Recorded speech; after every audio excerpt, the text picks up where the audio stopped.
Good morning, everyone. My name is Will Tanner, and for those of you who don't know me, I'm the director of Onward. We're a think tank focusing on levelling up economic opportunity and strengthening our social fabric, especially in the places where those things are weakest. And today, in the shadows of the Euros this weekend, we are going to be discussing an issue that goes to the heart of local economies and to people's sense of community: the future of football, how to keep the game beautiful.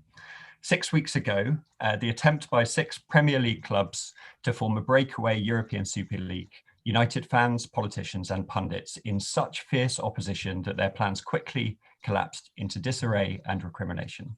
But the episode brought to a head long-standing concerns about how the game is run, including the growing influence of a few big money clubs over the pyramid, the small and diminishing influence of football fans themselves, the strength of governance and suitability of ownership of many clubs, and the financial sustainability of many clubs, especially in the lower tiers.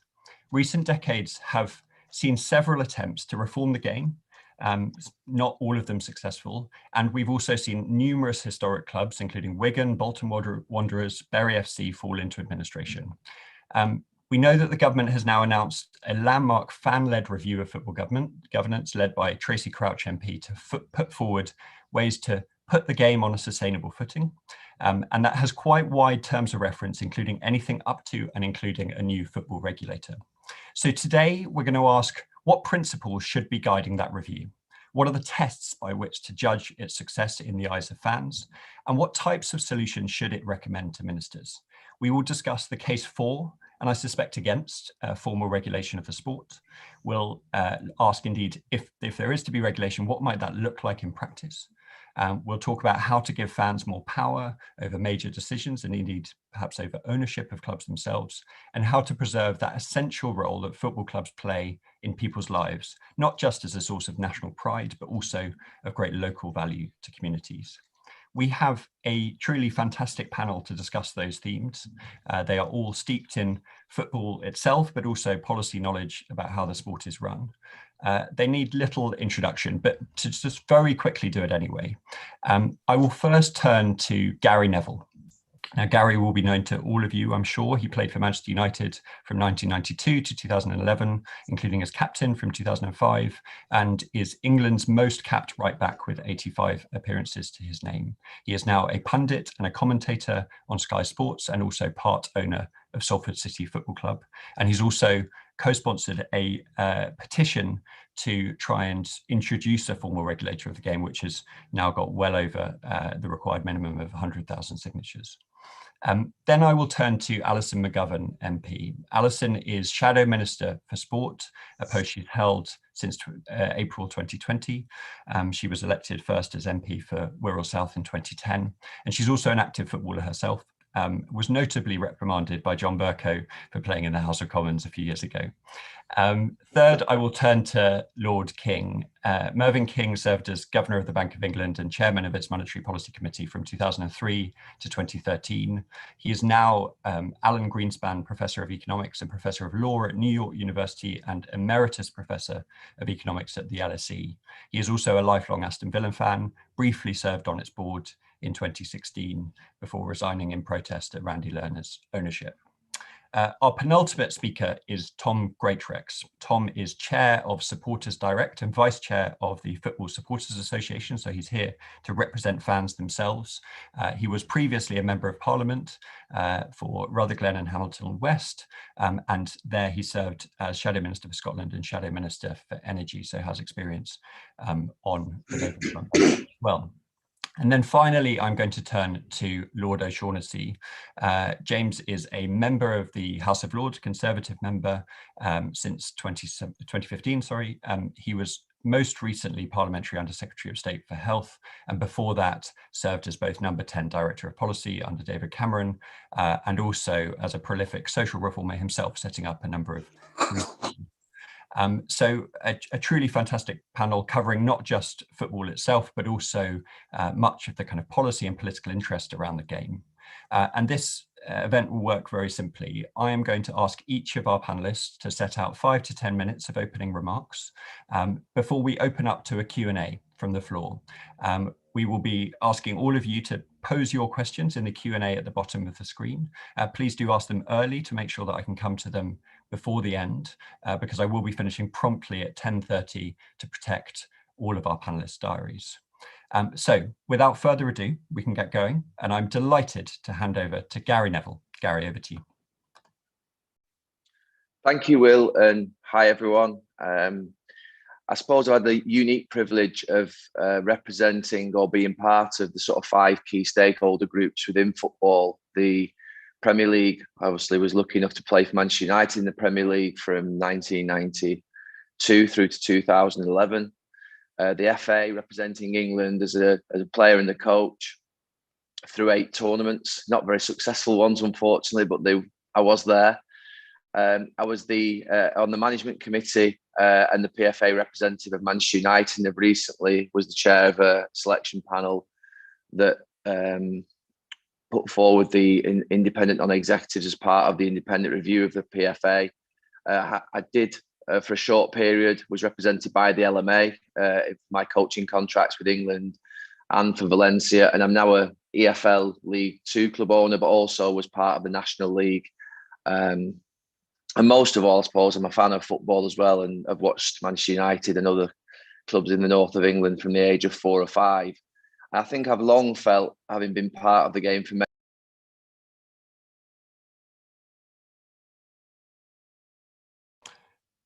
We seem to have lost Gary, which was not in the plan. So I'm going to move swiftly onto Alison, and in the meantime we will try and get Gary back, and what we will do is we will just substitute Gary for Alison, so Gary will revert in second place. But Alison, if I can now turn to you slightly earlier than planned, and I hope that you don't mind me coming to you slightly earlier, but Alison, can I come to you? Thanks, Will. Yeah, that's fine. The great thing about talking about football is that it just provides you with lots of cliches and analogies, and here we are 10 minutes in and we're already talking about substitutes. So it's a great morning to be talking about football. What a year it's been, what a few months it's been, what a decade it's been. Tom and I were first elected in 2010, and my club, Liverpool, were being taken over by American owners to great controversy. Throughout that decade, we've seen clubs get into real trouble, culminating in the drama of the European Super League. So I feel as though in the decade of being a member of Parliament, this has been a subject that has been high on the agenda, and yet we haven't really managed to do anything about it. Now, Will, if you want to reverse the substitution at this point, please go ahead. I'm happy to switch around. Otherwise, I'll just keep talking. Am I back in?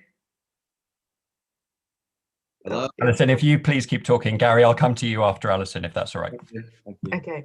I'll run through this really quickly because for me, those 10 years in politics, dealing with the fallout of football failure has taught me one or two things. We've been round this roundabout several times.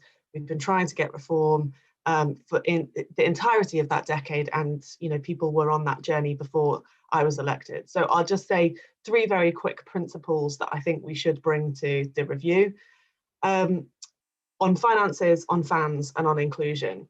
The truth is, firstly, on finances, I'm persuaded by Gary and the work that he and Helen Grant, Conservative MP, and Helen Grant have done on an independent regulator. I think you need somebody with regulatory powers, and I think of all of those stakeholder groups that Gary just ran through before, I think that having an independent body that can look right across those stakeholder groups and speak for the public interest and the supporter interest in football is a worthy argument. But the question for us in politics is, what do we want a regulator to do?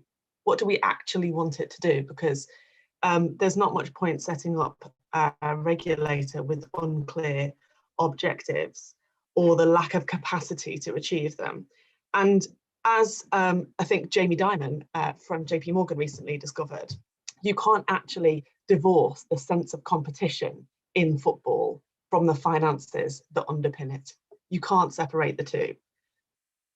we rightly railed at this idea of a European Super League because it cuts at the heart of the idea of competition, which I think we as fans treasure. The idea that all of us, all of our teams that we love, could get to the top through sporting prowess. We treasure that.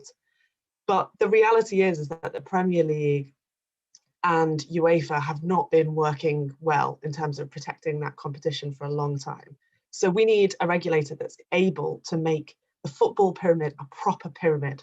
And by that, I mean deal with the financial cliff edges that exists in moving up through the leagues, whether that's from League 2 to League 1 to the Championship, or from the Championship to the Premier League. And we could talk in detail about how you do that.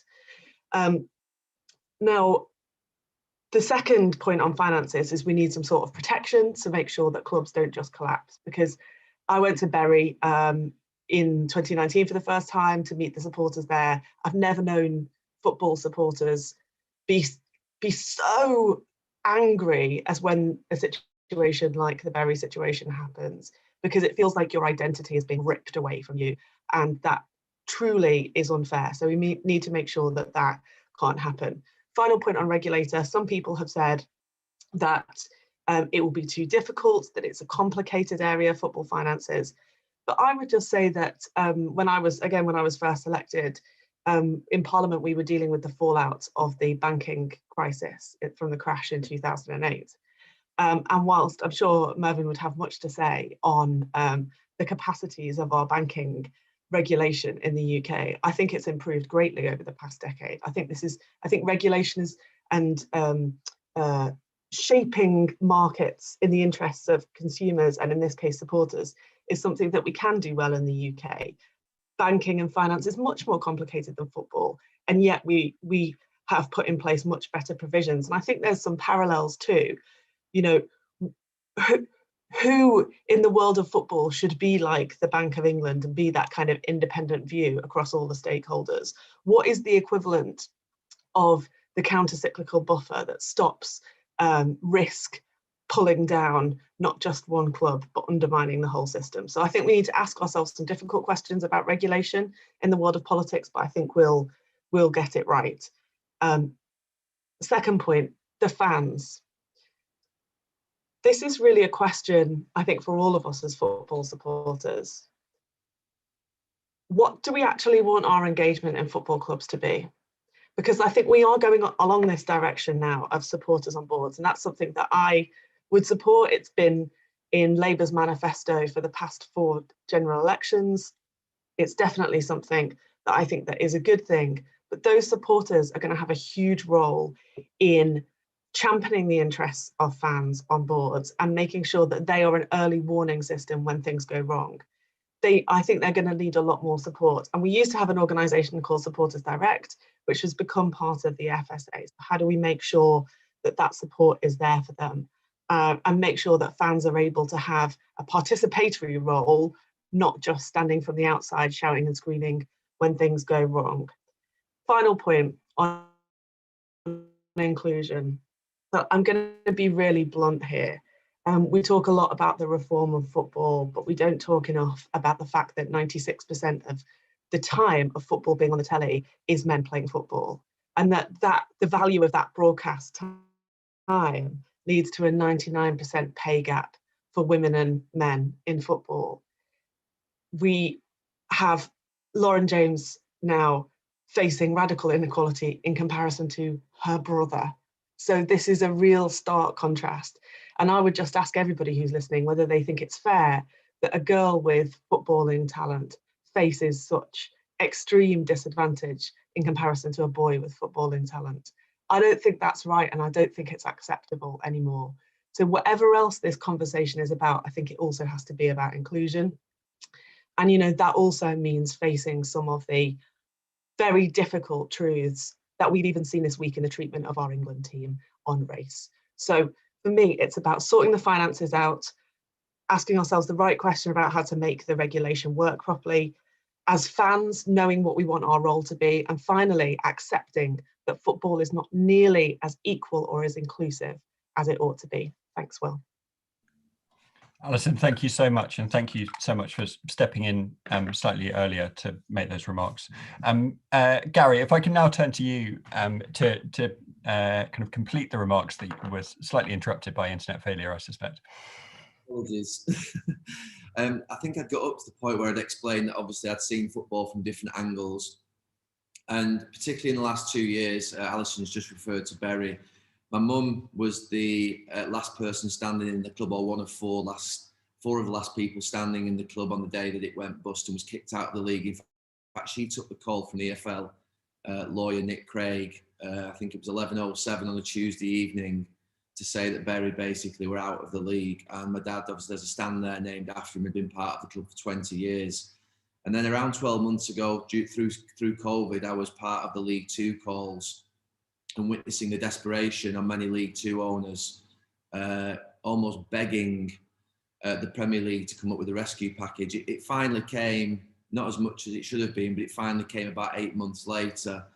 And David Bernstein called me and said that, and I'd long called for government intervention in football, so it wasn't as if it was David's call was sort of something that was fresh to me. He said, I was looking to bring together a panel around putting independent regulation into football. And my personal view, I think it's well told that and well known that it's essential. I love the Premier League. I love playing in the EFL with Salford. The PFA players, I've got obviously, my heart still feels like a player. The LMA and the coaches and the work that they do, all organisations in their own right, even the FA, which I think, to be fair, is toothless and ineffective and lacks a modern approach, I do believe have got very good people with good intent. So this is not a personal thing against any particular organisation, and football has served me incredibly well, but it's dysfunctional. And I feel that there is no way that the sport that means so much to so many in this country should be exposed to the types of behaviours and attitudes, self-interest and greed that essentially we've seen in the last 12 months through Project Big Picture. And then obviously ahead of a few weeks ago, the European Super League. The people who are most concerned about independent regulation tend to be either connected to Premier League clubs or have some type of doubt as to how an independent regulator would work in football. I feel it's really simple. Who the independent regulator is, I don't believe the regulated should be involved in the regulation. So for me, it has to be people who have a passion for football but are neutral enough not to be connected with Premier League clubs. This idea that we're going to see Premier League chairman or EFL chairman or others that were connected with the game on the regulatory panel is just cannot happen. So I think it's really simple. People who are passionate about football but are neutral and aren't part of or connected to the current stakeholders within the game.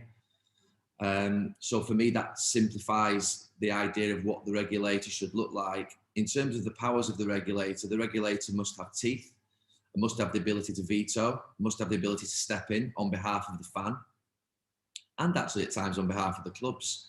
Because let's be clear, the Premier League can't get some good projects through themselves because of their own constitution. You know, from what I believe, at the start of the talks post-COVID, there were quite a few clubs who wanted to bring forward a rescue package quickly, but couldn't do because some of the other clubs didn't want to bring it forward. So I know we've talked quite negatively about the Big Six in the last few weeks, but I believe the Big Six were quite positive around bringing a rescue package forward for the rest of the game to get everyone off the back. But apparently the lower clubs in the league, if we want to call them that, said that why should I be giving money to the owners of Stoke who are billionaires or other clubs? And they look at it with that sort of type of approach. It's really narrow-minded. And to be honest with you, it's distasteful to listen to it on the League Two calls when you hear it being reported back. And that's why sometimes I get angry on television because it winds me up because I'm seeing it at the coalface and just getting annoyed by these people who don't think that they can distribute and think socially towards others, even though someone with money might get benefit to it. So for me, a regulator must have teeth to be able to unlock major situations. In terms of the focus of a regulator, I'm quite clear on what a regulator should look at. The regulator should not be running football. I think football can tend to, so for instance, even VAR, a major issue like VAR, I think we should leave football to organise those things. But for me, the 5 things that I've written down are: it should safeguard the pyramid, stop projects like the ESL, and make sure that fair competition is preserved. That there should be supporter interest and voices in clubs, and a meaningful voice in clubs. There should be a fairer distribution of the wealth and sustainability in football, a greater flow of money throughout the game, whilst maintaining a competitive Premier League, which is essential not just to our country, but around the world, to the fans who watch it. We should deal with the societal issues and tackle the major issues like racism, homophobia, LGBTQ issues. Obviously, women in football, Alison's just covered there as well. It's ridiculous that I'm still seeing statements from football stakeholders about we don't tolerate racism whilst not doing a damn thing about it. It's ridiculous. There should be greater consequence, and they should implement education. Simple as that. And that's everyone throughout the game. That's season ticket holders at football clubs. It should be compulsory education programs that can be delivered through the wealth in the game for all Premier League fans, administrators, people who work in football clubs, players, and we all have to be educated and we all have to buy into it. I keep saying every time there is a racist offence that we need education, yet the game doesn't seem to want to implement education, and they don't seem to want to put great consequence to the offenders. So for me, football should tackle societal issues and shouldn't disconnect from it, and should start really acting properly. And the last point is strict ownership rules. When I look at what happened at Bury, and my mum shows me the pieces of paper that existed for Bury to actually be taken over by a guy who I think had been insolvent 42 times previously, and the, I suppose, inadequate letter that would exist around letter of intent of funds being there rather than proof of funds being there, it is just incredible, really, to think you can take over a community asset. So for me, those 5 things: safeguard the pyramid, supporter interest in clubs, sustainability and fair distribution of wealth, deal with societal issues properly, and strict ownership rules. I hope that the fan-led review that's occurring at the moment goes for it. I believe it has to go for it. I don't think, to be fair, it has any other option with what happened with the European Super League a few weeks ago. If we don't act now, then we may as well give up our game forever, as I'm extremely uncomfortable in allowing the owners of Premier League clubs to run the game in this country. It's simple as that. Gary, thank you very much. That was a fantastic exposition of your position, and also kind of went into substantially more detail about exactly what you think a regulator would do than I've heard you say before. So that's fantastic. Thank you for doing that. Can I now turn to Lord King? Lord King, I'd be fascinated to hear your take on this, both as a kind of football fan, but also as someone who's been deeply involved in kind of big policy decisions and regulatory reform over many years. Lord King. Well, Will, thank you very much for the invitation to join this very distinguished panel. The question that you posed to us was, what should Tracy Crouch propose in her review? And before I give you an answer, I want to make 3 points. The first one is that the fiasco over the European Super League was a symptom of a malaise and not the cause of it. So as Gary said, the problems were obvious well before the arrival of the ESL proposal. Now, on the field, the beautiful game is more beautiful than ever. It's over 60 years since I went to my first game at Villa Park, but there is no comparison between the quality of the game today and the quality of the game then. So on the field, the game is more beautiful than ever, but off the field, it's a different story. Football's always been a global sport, but globalization has concentrated wealth and power into fewer and fewer hands. Just as in other sports, I think tennis is a good example, or indeed in business generally. Instant communication means that everyone wants to watch only the very best. Now that has raised the standard of the game at the highest level, and it's the inevitable economic consequence of globalization. But the governance of the sport has fallen behind, both nationally and internationally. So I think that the first key ingredient of the Crouch Review is to recognize that this ESL episode was merely a symptom and not a cause. So to try and fob the game off with legislation simply to prevent a repetition of the ESL problem isn't going to solve the underlying challenges of a failed governance structure. My second point is to try to explain why it is that the governance structure has failed. You know, as I said, the Premier League now attracts the best players and managers from around the world, but the organisation of the sport has failed to keep up. I find it fascinating that every sports minister, Conservative or Labour, over recent decades, has been totally frustrated by the inability of the game to govern and reform itself. We saw that very vividly with the Football Association. The FA has failed to modernise and it's lost power to the Premier League.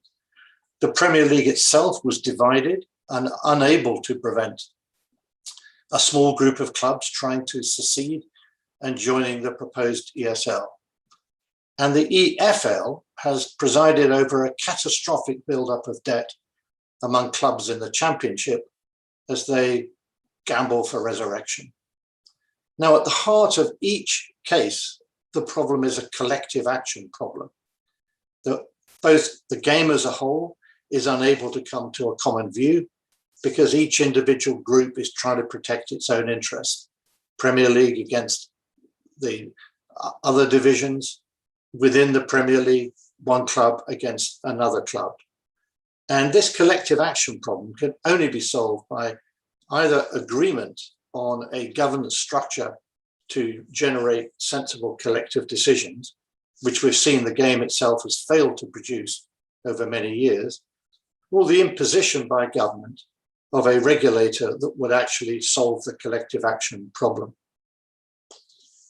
My third point is that football isn't just a business. It's not even just a sport. It defines communities. It brings people together. Shared experiences, whether you're on the terraces or whether you're part of the local community that takes pride in the performance of your local team, those shared experiences are what makes us human. And that's why over the last year on television, we've heard so many people say that football needs fans. And any reforms, as Gary pointed out, must recognise the role of football clubs in their local communities. That isn't to say that we have to preserve in aspect the current structure forever. Clubs rise and fall. My own team has gone from being in the third division to winning the European Cup. And it's this move from the possibility of rising and falling that makes the game so exciting.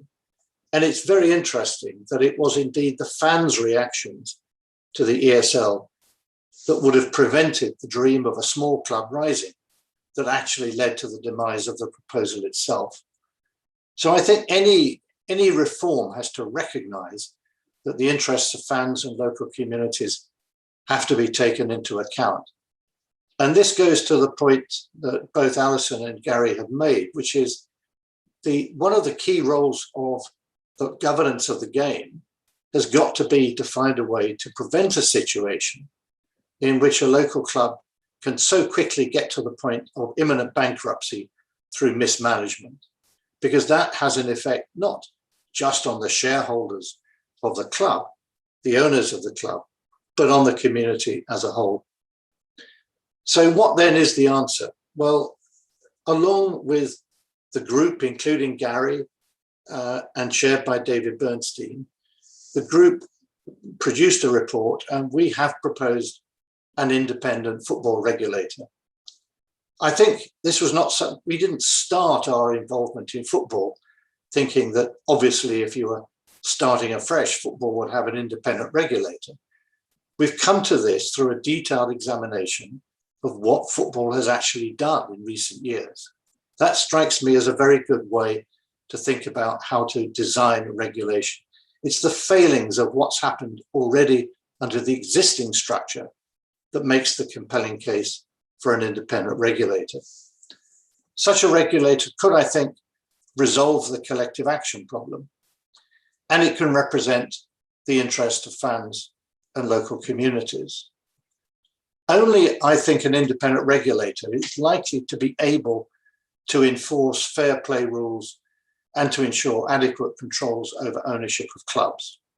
On paper, we already have those things, but they frankly don't work well. I saw that in my own experience at Aston Villa, in which you can get an owner coming in this case from China, approved by the football authorities, and yet later on turns out doesn't have the money, and the club ends up a week away from being unable to meet its tax payments. The club would have gone under and been forced to sell its best players. This is not sensible governance. And so the ability of an independent regulator properly to design and enforce fair play rules and ensure adequate controls over ownership, I think, is one of the major roles of a regulator.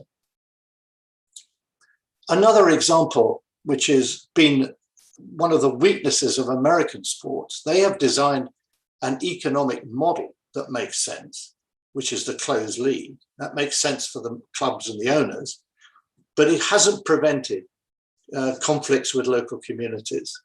So moving a club from one city to another, as has happened in US sports, is something which really disrupts the link between clubs and fans. We saw it when Wimbledon moved to Milton Keynes and a new club grew up to take its place. But that was because of the fans, not because of the governance of the game. And that illustrates the weakness of just thinking about football as a purely closed economic system. I also think that an independent regulator, although, as Gary pointed out, many in the Premier League are deeply suspicious of it because it appears to be an infringement on their power, actually has one enormous advantage for the Premier League itself. During COVID-19, the Premier League did come round in the end to the view that they should be providing resources, probably not just as a one-off, but indefinitely to support the rest of the pyramid of the game. But it's not reasonable to expect the Premier League to hand over money to another league or an organization like the EFL, which itself has proved incapable of managing the finances and governance of its own divisions. And so the role of the regulator is to give reassurance to the Premier League that if some of its income is taken away to give to the rest of the pyramid, it will not be wasted, but spent properly. And even within a division like the Championship, the reason why some clubs are so desperate to spend and gamble to get promotion is because they don't really believe that other clubs will necessarily abide by all the rules. So getting out of it as soon as possible is the rational response. Providing reassurance that all other clubs are on a level playing field does strike me as absolutely crucial. Football thrives on competition, but all competitors in all sports need to be assured and confident that there is a genuinely level playing field. And that's what we don't have. And that's what an independent regulator could provide, in my view. And finally, I do think that regulation can, in the end, help to change culture. Alison talked about the need to be concerned about the women's game, lower tiers of the professional and amateur game, and the fans. Football is more than just a small group of clubs at the very top. And seeing oneself in that community and not just in one's own narrow area is an important part of the culture of the game. Gary talked about that. Regulation can help to do it. As Alison said, regulation of banking after the banking crisis wasn't abandoned, it was tightened.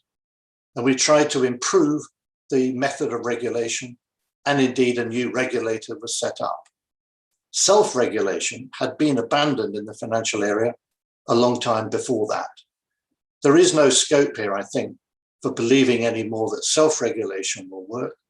An independent regulator, I think, could play a very important role and provide assurance that there is indeed a genuinely level playing field so that all clubs, no matter how big or small, can always imagine that one day they could get to the top. but they need the regulator to provide them with a framework in which that dream becomes something that is the result of their own efforts, and it is worth making the attempt to do that. Thank you very much, Will.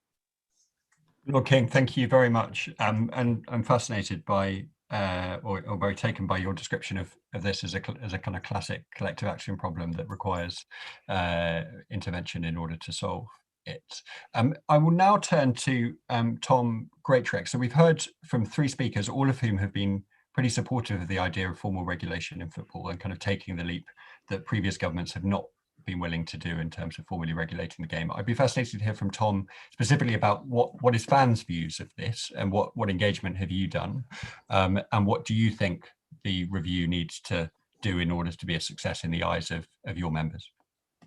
Thanks very much, Will, and thanks for the invitation. I should say at the start that as you're supposed to do these days, when you promote these things, you're doing these things via Twitter, you sometimes get some interesting responses. And I had one the other day when I retweeted the fact this event was happening, from somebody who said, to answer the question, what should the fan-led review of football governance propose?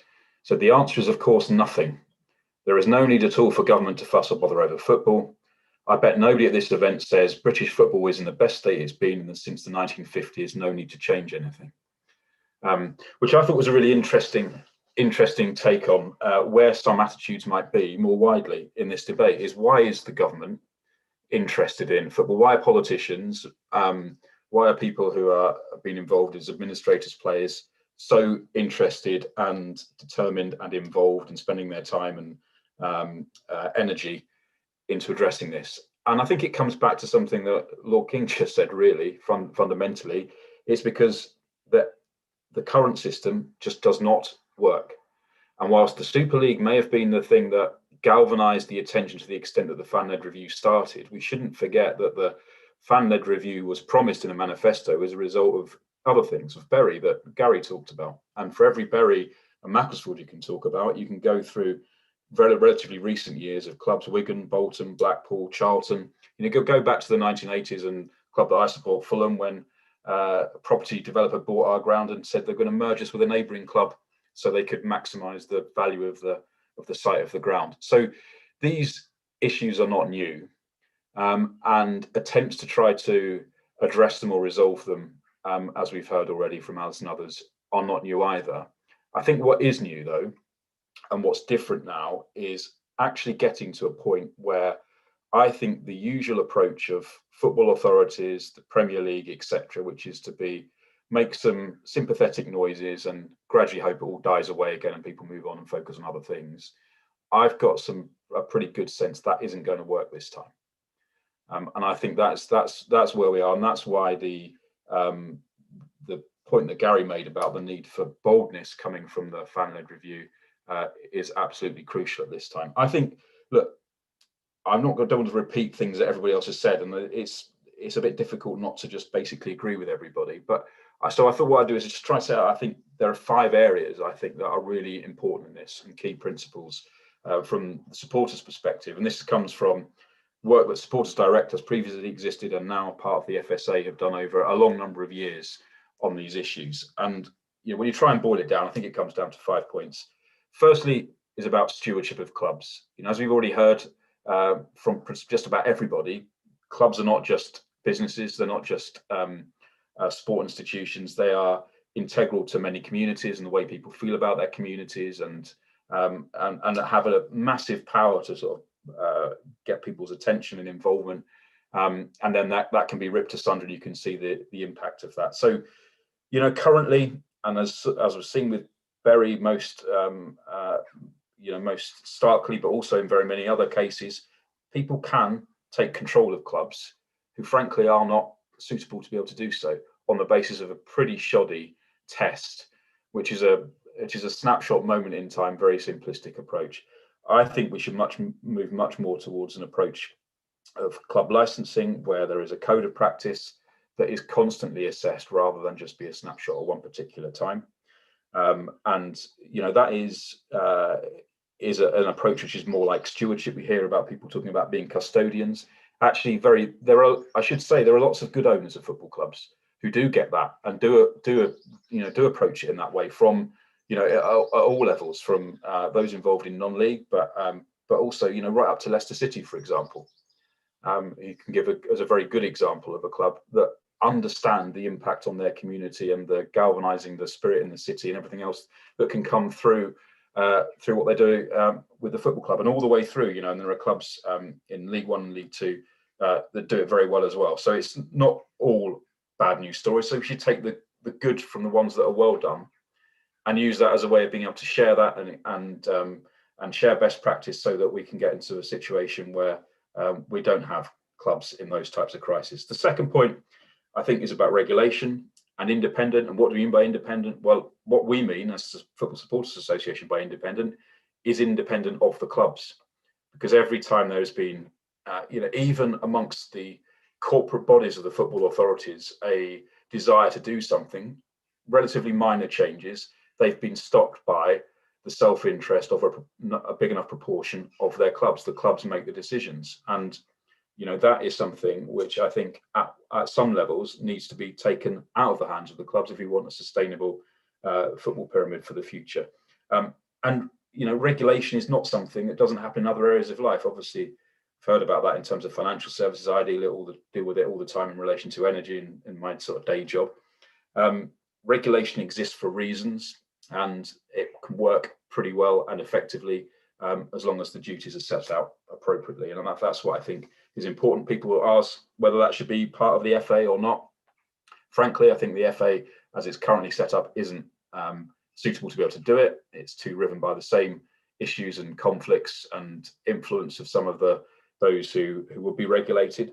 Doesn't mean that you couldn't have a governing body that was structured in a different way that could be able to do it. But the most important point is that it's independent of clubs, and that's something which I think recent events have demonstrated the reason for.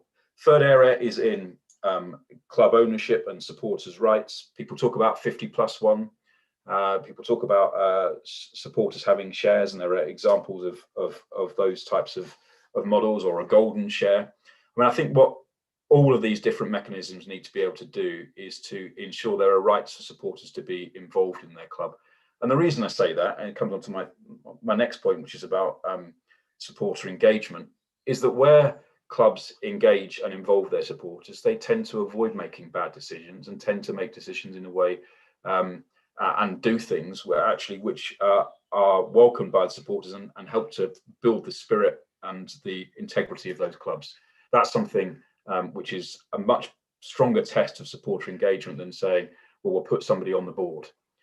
Putting somebody on the board is not a panacea in itself. It has to be a deeper involvement than that, and there are different ways of doing it, and some very good, as I said, some very good models that already exist in the UK, both in England and in Scotland, in different clubs, that we can take some lessons from. And the fifth area is about protecting football. Now, what I mean by that is the point that's been made before about sporting integrity. It is great to be able to see your team go from the bottom division to the top, as I've had the privilege of doing. It's not so great when they go back down again, but we live to fight another day, and that is exactly part of what football's about. That's what the attraction is. That's what the response and reaction from many supporters of the clubs who might, if you looked at it from a balance sheet perspective, have thought they'd do well out of the Super League. They didn't want to be part of a closed shop league. Closed shop isn't the way in which football has grown and isn't what attracts people to football. It might work in other sports and other jurisdictions. It doesn't in football in this country, and we should protect that. We should also protect the integrity of the pyramid. So ensuring that promotion and relegation happens is one aspect of it, but it's also actually recognising that the way in which resources are shared within the pyramid has been corrupted over periods of time. And that's something I think it is appropriate and right to address. And frankly, there is some sympathy for that within the football authorities as well. So it's not as though you're necessarily fighting against a tide. But that I think is an important part of setting the framework for football for the future. But my overriding point in all of this is, look, we have now a real opportunity. I don't want to be coming on webinars in 10 years' time with Alison and Alison saying, when I was first elected 20 years ago, we were talking about this and nothing has still happened.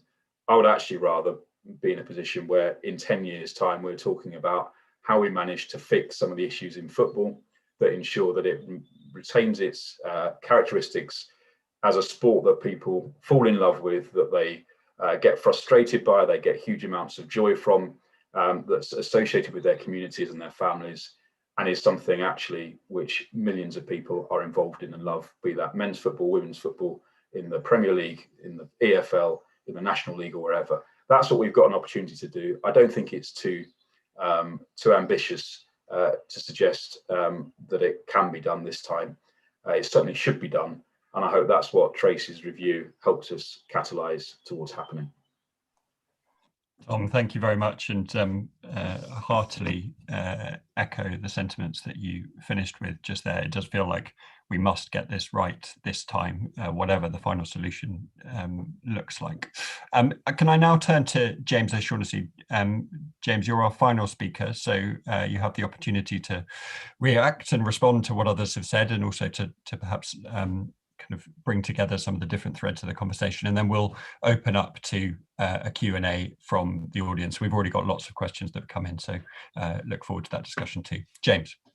Thanks, Will. Well, look, first of all, it's been a brilliant discussion, and I have to say, as somebody who has been talking about these issues in policy terms for more than 10 years, and a lot of that has felt like sort of speaking into the void, to be able to have this discussion at this elevated level with this panel, with the sense that change is imminent, is fantastic, because clearly change is coming, and I think it's about what kind of change and getting that right.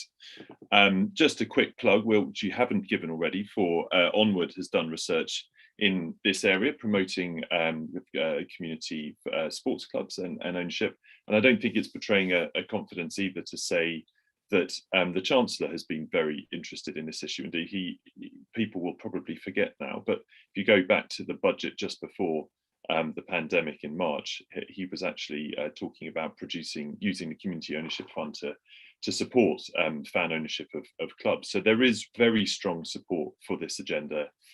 Clearly, the last 18 months have kind of changed everything again, but I really do think we are going to see change happen. Look, I think like everybody else on the call, I approach this first and foremost as a fan, and Mervyn has mentioned my team already, which is I was a Wimbledon fan and I'm now an AFC Wimbledon fan. So I've lived this as a supporter of a small team, a supporter of a big team, not as big as Manchester United, but big-ish in the Premier League, and then as a very small team in the 9th tier of the football pyramid. And I also approached it as a sort of young, conservatively minded individual, thinking, well, you know, these are businesses, they're owned by their shareholders. How much more complicated is it than that? Until some people bought our business, took it 70 miles away, changed the name. And it suddenly became clear to me that there's something called financial ownership, and there's also something that is really meaningful, which is emotional ownership.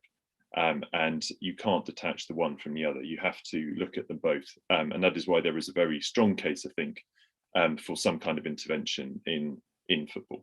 And I want to come to that last, because I think there's been a lot of talk about a regulator, about, I think Alison said, what is the counter-cyclical buffer that needs to be there to prevent bad actions? And I want to come to that point at the end, because there's no doubt that there are problems, right? Something like 2/3 of clubs are in financial distress at any one time. It's actually, I think, it's quite a bifurcated problem. And I think as a policymaker, that's where you should start. You should look at the problem. And it strikes me that it sort of appears in two ways. Firstly, is this kind of strong tendency towards financial distress that I've already mentioned. The second is almost right at the other end with the incredibly rich or high turnover clubs, which is just how very detached they are from the everyday lives and sentiments of their fans. And it's too crude to say the Premier League fall into the second category and everyone else falls into the first category, but it's not a bad dividing line. Although, you know, the European Super League has demonstrated that there is a group even beyond that, who I think are living in an absolutely alternate reality and have just discovered what the truth is about the people who support their clubs and their preparedness to take take action to stop things that they don't like. So if that is the problem, what do you do about that? And for me, and as I say, as a sort of AFC Wimbledon fan, I do come back to this one particular issue around ownership. There are lots of issues that everyone else has mentioned about equality, about the fit and proper test, and so on. But I come down ultimately to thinking that one thing probably matters above everything else, which is about that sense of true ownership and control that fans have over the clubs that they love. And obviously, you know, as a supporter of a totally fan-owned club, that is at the extreme end of things. But at the very least, we do need to give fans a proper chance of ownership and representation in their club's governance.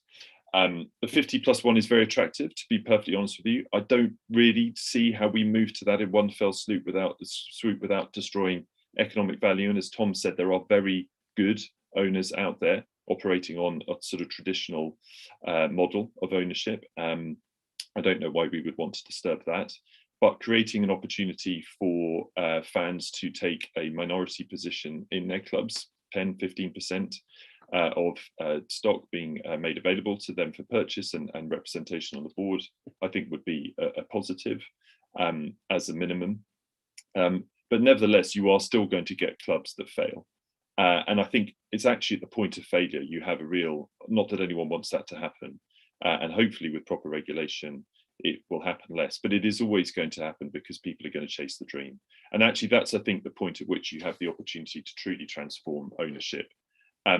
Previously suggested a couple of years ago that for clubs that move into administration or some kind of formal mechanism, you could create a fund which enabled fans could be financed by, you know, an insurance scheme for the pyramid, or even a levy on transfer fees, providing match funding underwritten by Treasury, so that fans could actually take ownership of their clubs. They often suffer a massive, as has happened with Bury, Wimbledon, many others, as Tom outlined, a massive sort of decline in their financial value. They're actually quite cheap assets if you want to look at it in very cold terms, because they have large fan bases and tend to rebound quite quickly.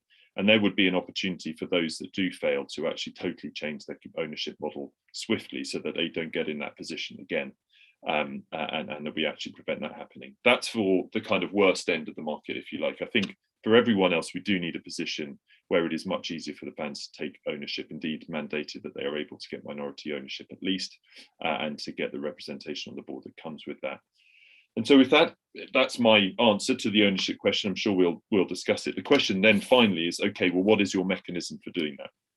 And it's absolutely clear, as Mervyn put it, there is a collective action problem. You cannot expect the owners to vote and for that and impose that on themselves. And therefore, I think you do come round to the idea that there does need to be some kind of statutory regulation. That means the government getting involved and legislating in a way that it hasn't done in football, but of course has done in many other markets where there is not a true competition or a true market on the supply side as we would see it. And that is just the case with football because fans don't move. They are not customers, they are fans. And where you have monopolies, as I'm sure everyone on this club feels monopolised by, on this call feels monopolised by their own club, it is simply not the case that people can switch allegiance. And that in itself, I think, is a good enough case for regulation. And I don't see how you deal with or implement these ownership changes without some kind of regulation. I say that with slight trepidation because there is always a risk of unintended consequences. So we do need to tread quite carefully. But I think it is an inevitability from this review. I would, and I don't disagree with all the things that have been put on that list for the independent regulator. I just think we have to be careful about not asking it to do too much too soon and to focus on the smallest but biggest changes, or the sort of the fewest and biggest changes that it can make. And I would argue that the quickest way to change the culture, finances, and indeed the entire sustainability and reputation of the game would be to look at ownership. James, thank you very much. And I'm really struck by the extent to which this panel has exposed, in a world of kind of increasing political polarization, just an enormous amount of consensus about both the need for change and the fact that now may finally be a moment where we may see quite radical change, but also some of the nature of that change. It feels like, I mean, we've talked about some pretty radical reforms of football, and yet there seems to be pretty strong agreement from everyone on the panel that some of those changes are needed, and that they should come quickly in order to safeguard the game for fans and for communities. So thank you to James, and thank you to everyone. It's great to have such cross-party consensus and cross-interest consensus as well from different parts of football and the policy world. I'm now going to turn to questions from the floor. We've had quite a few kind of coming in as all of you have been speaking. And I'm going to start with a question that came in right at the beginning from Sue Watson, which goes to the heart of something that both Tom and James measured on, which is how do you actually meaningfully get fans involved?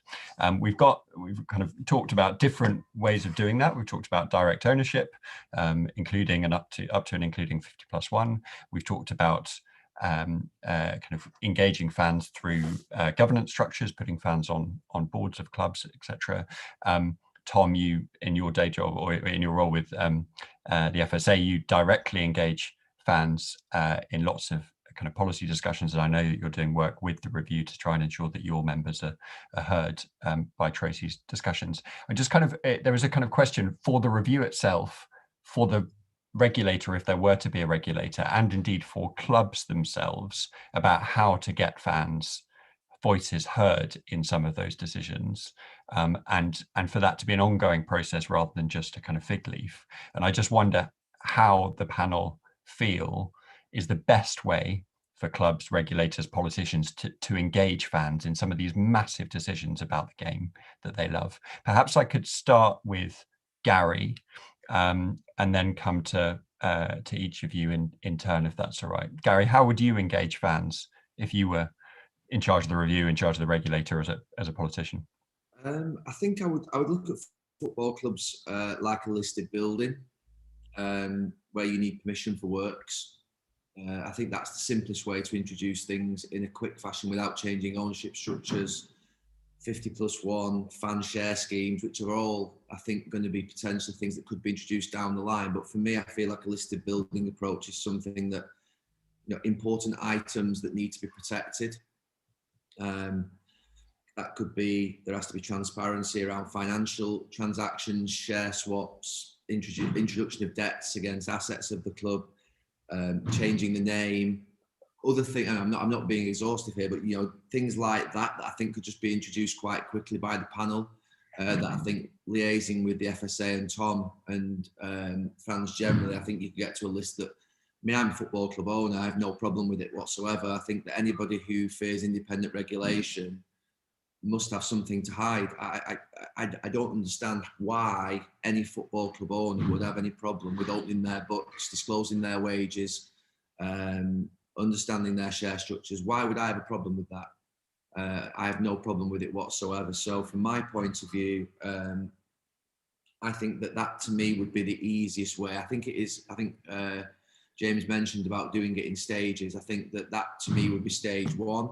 And eventually, I think in the end, you get into some sort of quite complex financial transactions that could lead to in future a 50+1 model. I think that is down the line. But initially, there needs to be some protections put in place for fans. And I would say that would be the quickest thing that I can think of. Gary, thank you. Alison, can I come to you on this, on how's the best way to engage fans? Yeah, sure. So I think that there's a question that I hope the Crouch Review is going to investigate, which the question about the 50+1 model, I think, really drives at, which is about whether supporters should have some kind of veto. And I think that, whether their involvement should amount to a veto of some kind or description. And crucially, what that looks like in law, if it is in law, or if it's in the licensing arrangements or what have you. And I think that is a big, massive shift that really ought to be investigated properly. I tend to agree with Gary, though, that what you want to do, and I think James is basically alluding to this too, is like what you want to do is do some clear and simple things, because as Mervyn said previously, what we need is a process of culture change. Now, I was on Treasury Select Committee, and I remember taking evidence from those in the banking sector that said it wasn't one legislative change or one regulatory change post 2008 that made the difference. It was the iterative process of those constant conversations that changed culture. Banking is not perfect, but it's better than it was. And we need to go through that same iterative process with football, where changes are introduced, the regulator or we're assuming an independent regulator here, which I think is the right thing to do, but even other bodies in football adopt these new changes and then start the conversation about the culture change, about a culture of respect for fans, understanding what proper competition looks like, and then volunteering to do some of the measures of transparency that will help supporters be able to take that active role because they really understand their clubs.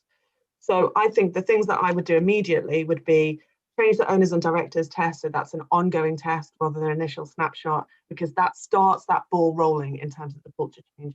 And the final point I would just make on this, investigate the big, whether or not we can go down the veto road, do the simple things well. And the final point I would make is that Tranmere Rovers, in my neck of the woods, are a really good example, because Mark and Nicola Palios, the owners, see the supporters just as an asset to their club, who they work with to mobilise broad support for that club.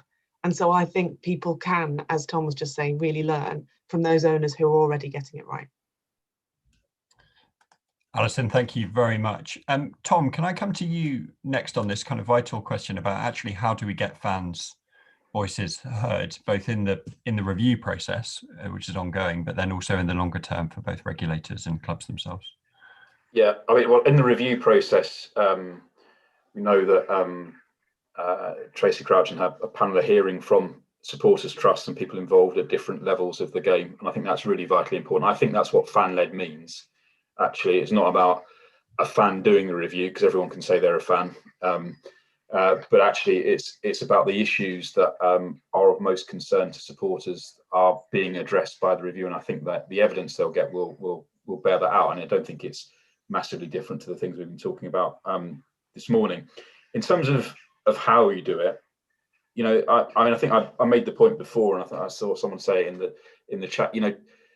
I think we've got to be very wary of a very simplistic answers, as though put someone on the board without anything around it. Just put somebody on the board, a fan on the board is a panacea. That could be, that's not, if the framework around that isn't right, then I completely share the view that could be something which is being used, or a tokenistic approach, or used to sort of try and divide and rule between different groups of fans and that sort of thing. So it's got to be more fundamental than that.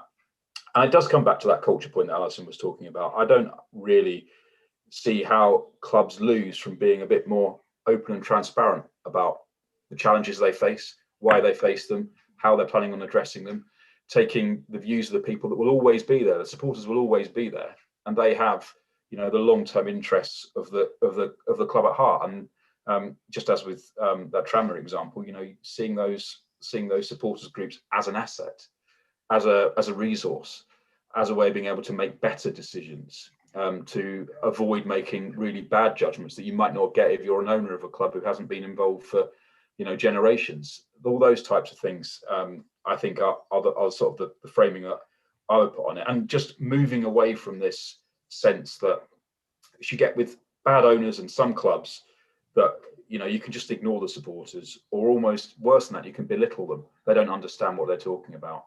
What would they know about it? Actually, when you look amongst supporters' trusts, and look at Wimbledon as an example, where you've effectively built a new club, and those where fans have taken ownership, you'll find that amongst that fan base, you've got a huge amount of skill and experience which can be used to the good of the clubs. And I think it's something that that engagement is about that. It's about taking and using what you've got amongst your fan base, which has got an emotional, cultural, long-standing attachment with the institution you're the steward and the custodian of already. So make the most of that. Don't just say, we'll put someone on the board, full stop, nothing else around it. It's actually got to be much more fundamental and long-lasting. And all of the examples I can think of where it's done well, that's exactly what happens. They don't all have supporters on the board. They don't have necessarily supporters with shares, but they do have a structured, involved engagement about almost everything that the club does. And that's the way to proceed. Thank you, Tom.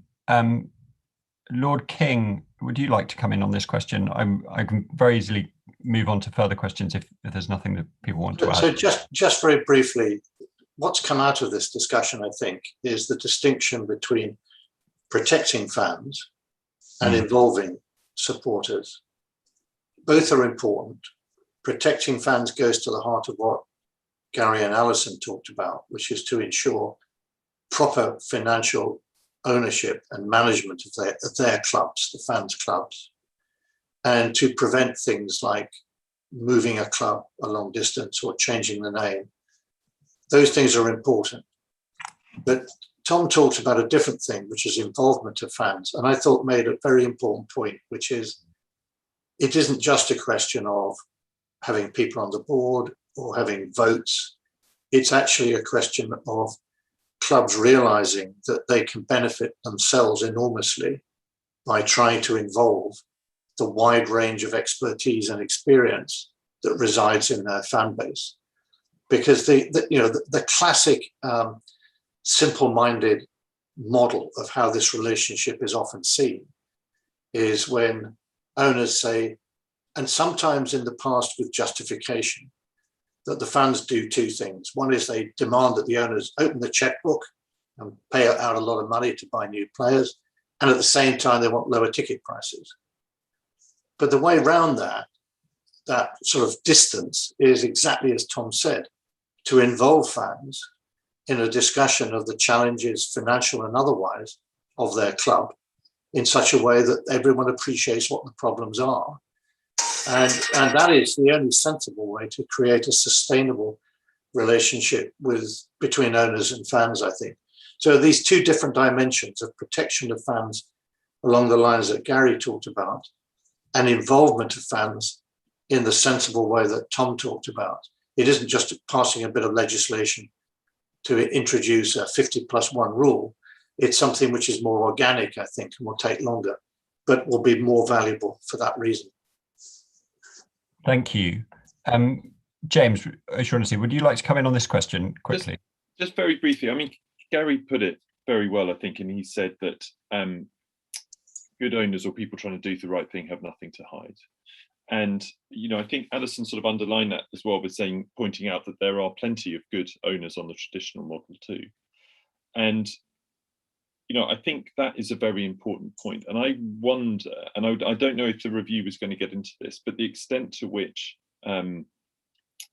those clubs that are doing the right thing and that don't have anything to hide would actually welcome some obligations towards their fans. Now, it could be put in sort of aspirational terms, or it could be put in very specific terms. So it could be about an ongoing involvement of the fan group, or it could be something more formal like ownership structures, or, you know, Gary's idea of there's actually legislation out there, the assets of community value legislation, that you could probably repurpose for this as the kind of first step towards greater involvement and ownership. I would love to know, actually, out of those clubs that would be considered to be well run and involve their fans, what they would actually welcome themselves, because I suspect it is the case that they would be perfectly happy with this, and in which case that would be a very powerful motivating force for change. And I do feel that probably those voices don't get heard enough of the good owners, if you like, of whatever form they're in. We tend to hear about the bad ones, bad however defined. And so I hope that the review gets to the heart of that, because actually it may well be that there is a strong consensus out there beneath all the sort of froth and the noise of the things that we don't like. Underneath it, I suspect that there is a much greater consensus about what ought to happen. Thank you, James. And it is true already that quite a number of stadiums or stadia are registered as assets of community value, protecting them from various forms of intervention from nefarious owners. So that legislation is already working to some degree within football. So I'm now we've had quite a large number of questions about exactly how a regulator would work and the different functions it would have, and the process of deciding how to set it up. So I'm going to try and bring together a number of those questions into a kind of single package of kind of comments, and then pose them back to the panel for responses and thoughts. So we have Darren Bernstein says the regulator needs to go all the way through the pyramid. It can't just focus on the top, because if it just focuses on the top, i.e. the Premier League, or indeed just the 6 breakaway clubs, or however defined, owners with questionable motives will go down the divisions and pick off easier targets for their assets. Separately, we've had a question from Richard Faulkner about exactly how the regulator could work in terms of the distribution of funds. So he's asked whether or not the independent regulator could work as a football levy board, effectively being responsible for taking in all the finances within the game, including TV and betting income, and then distribute some of those finances to clubs and indeed supporters associations at different levels of the game. And then finally, not trying to pull too many things together, I'm just trying to get through as much as possible. We've had a number of questions about who should be put on the regulator. What type of person should that be? And the kind of the key question, I guess, is so Gary talked about someone being passionate about football but independent of football, and a number of panelists spoke about the importance of independence. But how should that person be appointed? Should they be appointed through some kind of fan-led process, for example? Should they be a political appointee, as in the chairman of the BBC? How should those people be chosen, and what should the requirements of that people be? So there are kind of three questions there about the scope of the regulator. Should it indeed cover the entire game? Should it cover all aspects of football? The model, is it just a licensing regime, as a number of people have proposed, or could it be something more in terms of a distributor of funds? And finally, should the regulator, or who should be on the regulator, and should that person be appointed politically or through some other means that involves fans more directly? So if I can kind of bring those three elements together and pose back to the panel, and I appreciate some of you have addressed some of those points already in your opening remarks, but pose back to the panel that this question about what a regulator would look like and how it would be set up, and just to try and go further than we've gone before, I guess, in elaborating on your thoughts on that process. And perhaps I could start with Lord King, who is already off mute, so is primed to come in on this. Thank you, Will. So an independent regulator would have to have a statutory basis. It would be introduced through legislation in Parliament, and that would lay down the powers, and there would no doubt be a debate both in the House of Commons and in committee stages about the precise powers. I think I would start by focusing on the financial ones. It is to draw up and implement rules of ownership, a licensing system for clubs, and fair play rules. I think there's plenty of scope for consultation with individual divisions about whether there are collective salary caps, if so, on which. It clearly has to be for the whole of the professional game. Whether you include the semi-professional game, I think is something that could be discussed, not the amateur game, but the professional game. It certainly can't be, it's not just an issue of the Premier League, because as I said, I do think that there are benefits to the Premier League in having a regulator, in ensuring that the levy that might be imposed, I think, I wouldn't give up yet on the idea that the Premier League would understand that it was in their interest voluntarily to contribute a certain percentage of their income to the wider pyramid. But you can't expect them to do that unless they have confidence that the money is going to be used properly. And that, I think, requires an independent regulator to oversee the use of that money and be held accountable for it. In terms of membership, I think it's a process of open advertisement. I don't think it would make sense at this stage for the government just to nominate someone, because I think the problem with that is that if this body were to be created and set up, there will be enormous interest and focus on the chair and the other appointments. And it would be absolutely vital that they had come out of a process that people thought was fair and open and transparent. I think you will need a lot of technical expertise on it. I think legal expertise will be extremely important, as well as financial expertise as well.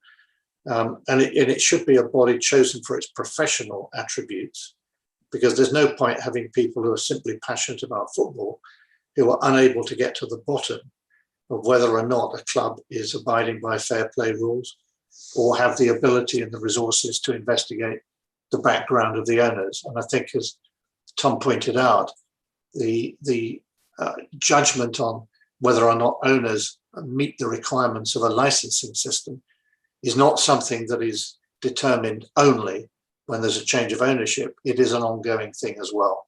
That would deal, I think, with some of the problems we've seen in the past. Let me ask others to comment on the remaining questions that you pose. Thank you, Mervyn. If I could now come to Tom, if that was all right. And I might just come to James next and then move on to some other questions, given the extent to which Gary and Alison both commented on the functions of a regulator in their opening remarks, just to ensure we get through more questions. Tom. Well, on the first point about regulation through the pyramid, I mean, I think that's right, and I think that's the way I see it. That's the Premier League, the EFL, the women's game, National League. I think, look, if you look at any of the areas where there's been real problems with governance in the recent past in English football, there's not a really great story to tell in the National League. When you get below the National League and into the sort of the feeder leagues into that, and what are called the alliance leagues, actually there are areas where there is already regulation and effectively licensing done by the FA, but it's at a level where you don't have the same powerful interests effectively undermining the intent of that regulation. So I think that's sort of roughly where I would say that the boundary would be. I think, you know, there is a really important principle about solidarity within football. Premier League clubs don't necessarily lose by having a more equal distribution of some of the resources in football, because Premier League clubs can survive and prosper, at least partly because of what happens lower down in the pyramid, players that come through, a whole range of different areas where there's an interconnectedness, which I think actually when you talk to owners and people involved in football, they recognise, but the gap is that hasn't been properly put into place. Well, that's been, I think that was probably, you know, dismembered to a certain extent in the early 1990s. It's never really quite been put back into the right level of kilter. And that's something which I think probably can only be done through the duties of a regulator being codified, and that being something which a regulator continually assesses. You know, I think Mervyn King's point is right about the level of expertise that is required. I would just add a slight note of caution that we want to ensure that, you know, if a regulator is there to protect and sustain football, that there is an affinity with football amongst those that are involved in it as well. And I think it's perfectly possible to be able to get that balance right between those who may be, you know, the people involved and employed in running the regulator and, you know, some of the representation on the board or whatever process is put in place. But I think that's the way in which it should be established. Thank you, Tom. James, do you want to come in? Just very briefly, I mean, I don't disagree with anything that Mervyn and Tom have said. I think it probably ought to apply to all the game, or at least the professional and semi-professional end of the pyramid. You know, there have been things going on that, you know, Slough Town's ground being sold by Ron Nodes, you know, 30 years ago, while it was in sort of, you know, I think the conference back then. You know, these things have been going on in the lower leagues for a long time as well. And they, you know, the number of people they affect are much smaller, but they are the same things. And of course, as others have said, part of the dream is being able to go up the leagues. And so I think that any regulation needs to encompass all the senior sides, to be honest. I mean, the other point I would make about the appointments process is that it does need to be independent. Absolutely. We're actually, I mean, it's a sort of really boring thing to say, but we are actually really good at regulation in this country. We have great models for how to regulate. We do it with our utilities. We're doing it now with our banking sector, and we do it in other areas. And we have a fantastic template. It doesn't need special treatment, to be honest. We just need to do what we do and do it well. And to the extent that fans are represented, it's representation that any regulator provides on behalf of customers, if you want to put it in sort of more economic terms. And so I'm absolutely convinced we have the models out there. We don't need to do anything particularly complicated. Thank you very much, James. Okay, so we've got about 10 minutes left, and I'm very conscious of all of your busy diaries after this, so I will finish promptly at 10:30, but I want to probably close, I suspect, given the amount of time we have left, with a couple of questions from Gary Hobbs, who's asked in the Q&A. He said that he's in favour of greater fan involvement, but there are cautionary tales to learn from Europe. Two clubs, Barcelona and Real Madrid, have extensive fan involvement through huge club memberships, but are also two great financial basket cases in world football. What can be learned from those examples? Do they offer a cautionary tale? And then his second question is to do with the extent to which the Premier League is increasingly facing very fierce competition from European clubs, and the extent to which regulation could inadvertently perhaps undermine the competitiveness of British football, and actually, though well-intentioned, actually have some perverse consequences for fans if their teams become less competitive on the world or European stage. And I just want to slightly pose the counter case. There's been a huge amount of agreement on this panel, none of which actually I or we at Onward would necessarily disagree with at all, but there are those who would say that actually regulation might not work and actually might be harmful to football. Some people have pointed to the German league, where you do have 50+1 ownership, and yet you have one club that has dominated that league for the last 10 years. It's not exactly a paragon of competition, perhaps. So are there risks here, and how do we mitigate them, both to ensure the kind of continued brilliance of English football and our continued competitiveness is in European and national or international competition, but also to ensure that we don't actually create something that we might later come to regret.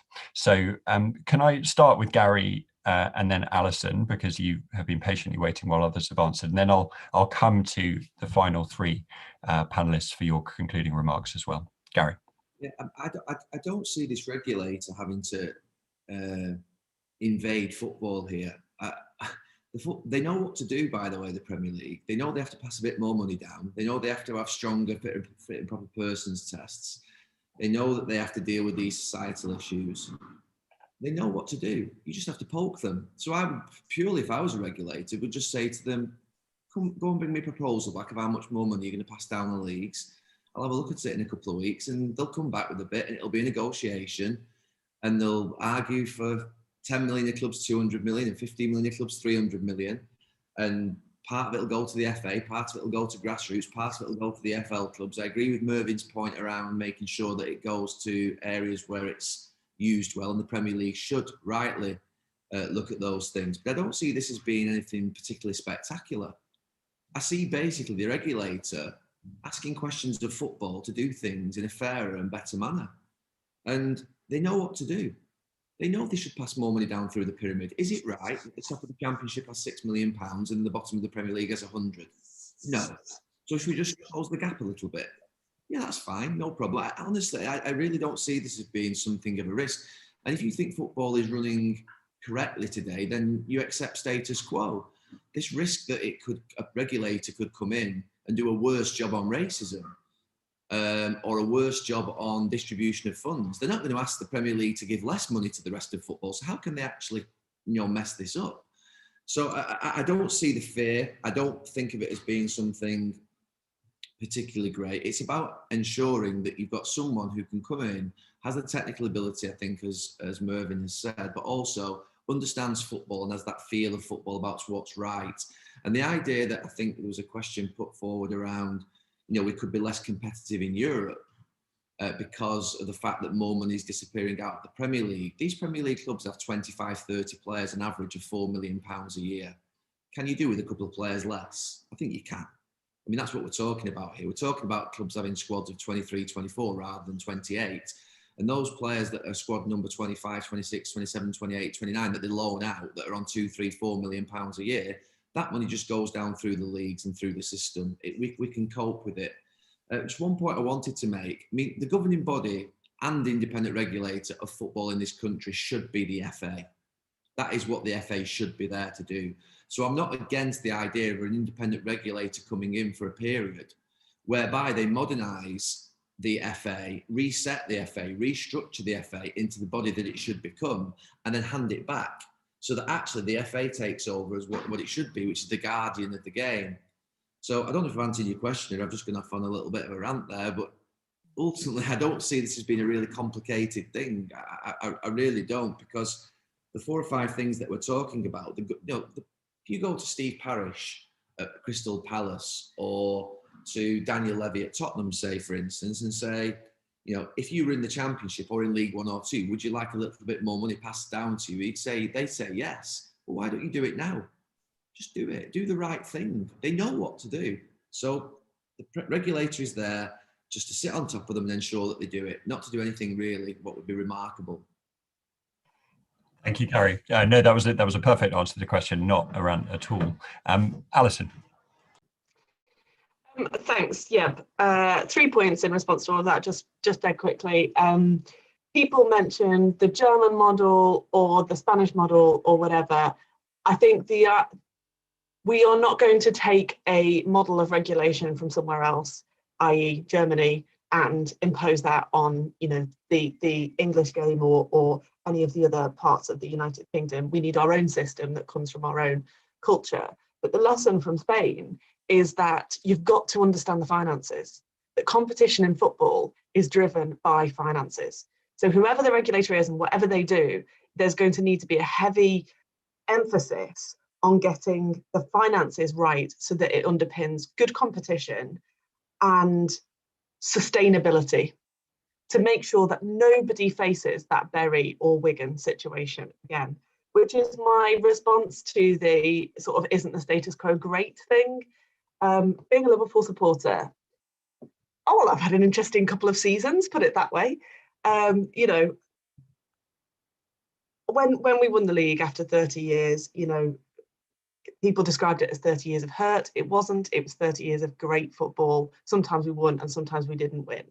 But my conclusion from that to people who say, you know, don't you just want your team to be the best in the world? Like, of course I want Liverpool to be the best in the world. But do people think we're stupid as fans? Do they think that we're totally blasé about the downside risk that it could be our club that collapses financially because of the mess we're in? Football fans are not stupid. They might be irrational sometimes, but they're not stupid. And I think that people are prepared to accept limitations to risk of, you know, betting the house on potentially winning if it means reducing the risk that your club could collapse and be ripped away from you. And for me, it's as simple as that. And the final point, just on like, who should the regulator be? How should they be chosen? Look, I don't want to kind of invade in the personal mission of culture wars that I'm sorry to say it in this environment, but the Tory party seems to be embarking on at the moment in terms of appointments. I think the fact is that whoever the regulator needs to know enough about football, and they need to be steeped in football culture and history enough to be able to have an honest conversation about what's wrong. And whether that's the kind of irrationality that you sometimes see in boardrooms, I think irrationality on the terraces is fine, irrationality in boardrooms is not okay. Whether you need to be able to talk honestly with clubs about that, or whether it is about being able, because you are truly independent, to properly tackle racism and misogyny in football, you need to have enough of the culture to be able to talk coherently and powerfully about what's wrong. And those are the kind of people I would like to see. Alison, thank you very much. I'm going to bring the discussion to a close now, just because we are 1 minute away from the closing time. So I apologise to Tom, Mervyn and James for not coming in on that final question. I do just want to say thank you so much to all of you for giving up your precious time to have this discussion and to contribute to this debate today. It is a very live debate, it's obviously very timely with Euros starting soon, and the rolling response to the ESL proposal kind of ongoing, and the review kicking off in earnest. It really does feel like a moment where we might see some far-reaching change. And as I said earlier, I am really struck by the level of consensus and agreement around the table from different sides of the football world. So I kind of very much enjoyed chairing today's discussion, but I also hope that it will go some way to contributing ideas and thoughts towards that process.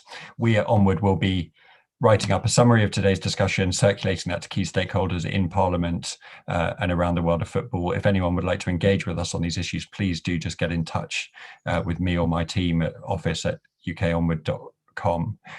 And yeah, I'd just be delighted to kind of continue this discussion. It's clear that there is still quite a lot of detail to be worked out, but a huge amount of goodwill to make the right changes to sustain and safeguard the game for years to come on behalf of fans and communities themselves. So thank you all, and thank you to everyone who tuned in and asked brilliant questions, and sorry to those who I didn't get to ask your questions today, hopefully next time. So thank you all very much, and I look forward to seeing you soon. Thank you. Goodbye.